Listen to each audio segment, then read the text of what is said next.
It's ugly, it's obnoxious, and it's probably the deck 1/3 of your opponents are playing against you daily now in ranked because of Leyline of Resonance being printed in Duskmourn. It wasn't bad enough that you could use Monstrous Rage on Heartfire Hero on turn 2 and then just sack it with Burn Together to deal 15 damage on turn 2. Now you can deal 21 damage on turn 2, provided you have Leyline of Resonance in your opening hand. You cast Heartfire Hero on turn 1, and your opponent doesn't have 1 mana removal or any way to stop it before you just pump it up twice, thanks to Leyline with Monstrous Rage or Turn Inside Out. Then, provided you attacked successfully without getting blocked, or got blocked, despite being blocked, you could have cast Monstrous Rage.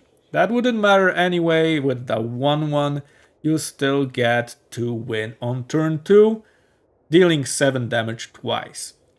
But is this deck actually powerful, or is it just a tool for players who aren't really great at Magic to rank up easily? I've decided to test out on 100 consecutive matches right after the rank reset and check how easy it is to defeat your opponents with it. After the monthly rank reset commenced on the first of the month, I was ready to test how fast it took to rank up with this stupid deck. So was half of my opponents, apparently, because it felt like every second opponent had chosen mono-red as their deck. After scoring a streak of 6 wins in a row with a different deck, I would most likely feel full of accomplishment. With this deck, it felt dirty. I quickly realized what the winning factor here was: attacking your opponent without much thought put into it. Although strangely, there is a lot of interaction and decision making involved, mostly bluffing and strategically using the small but reliable shock, but also with cards like Felonious Rage and Turn Inside Out. This didn't change the feeling that this deck was disgusting and all things wrong with Arena. The matches were usually very short, much shorter than the most annoying busted mono-red aggro decks people would complain about in the past.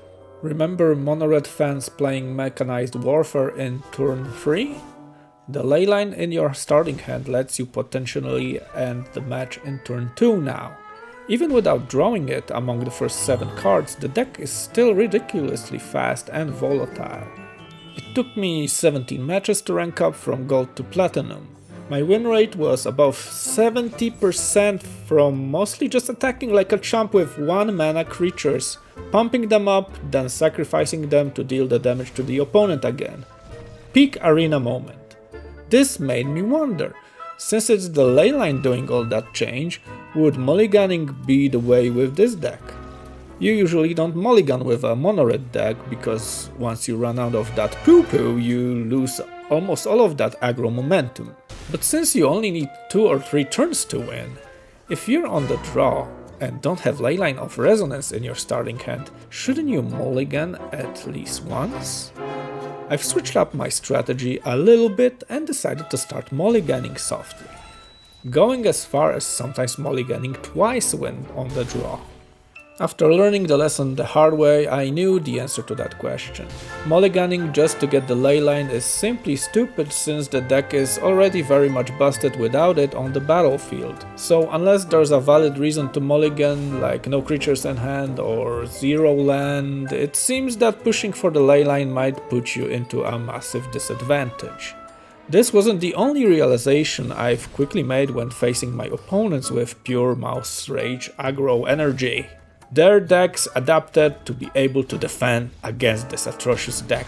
That's right, more than that, some actually seem to welcome mono-red aggro as their opponent and are designed to combat it easily. Cards like Anoint with Affliction or Elspeth's Smite start shining again as exiling becomes the preferred kind of removal. 1 mana instance that can ruin a perfectly stacked Tiny Mouse or Scamp give way to nullify all those multiplied pump spells and either exile your attacking creature or return it to your hand once it's pumped to the max. They seem to show up more and more, like every deck somehow had to be modified to keep up. While black seemed to be monored's kryptonite with its cut down, now every color except maybe green has a 1 mana instant that can mess up the second turn Sucker Punch. Still, I was winning way more matches that I've lost, even against those decks that were heavily adapted to counter mono-red. Was it possible that going too aggressive was what they've expected and were prepared for it though? Instead of losing the early cast creatures to the removal spells, what if I slowed down a bit and protected them? After a loose streak of 8 matches against very different deck archetypes, I started asking myself what went wrong. It was obvious at this point that slowing down, even a little bit, meant a huge disadvantage. Ironically, this deck benefits from just mindlessly attacking with whatever you have available, flipping the coin that your opponent is bluffing with their untapped land. If you don't, you seem to lose all the momentum. If you're enjoying the video so far, be sure to hit the like button and kick back as I sum up the numbers. Even though a lot of experimentation took place throughout these 100 matches and even some straight up dumbassery with double mulliganing to get a Leyline in the opening hand, the overall win rate closed up at 53%.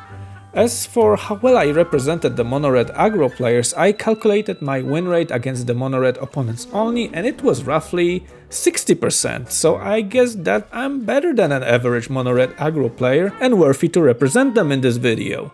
Out of the 100 matches, 33% of them was against a mono-red opponent. I was more often on the play than on the draw, with 56% matches where I started first and 44% matches where I was second. One thing is certain, being on the play with a mono-red deck isn't a guaranteed win, despite how it might appear. Does it mean that the people are overreacting about the deck being overpowered? Not at all.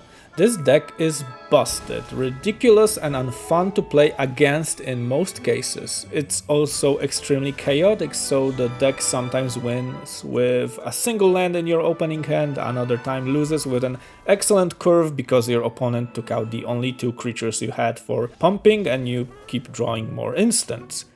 What's more peculiar is that the deck is fast but boring. It's unfun to play against and unfun to play with after a while.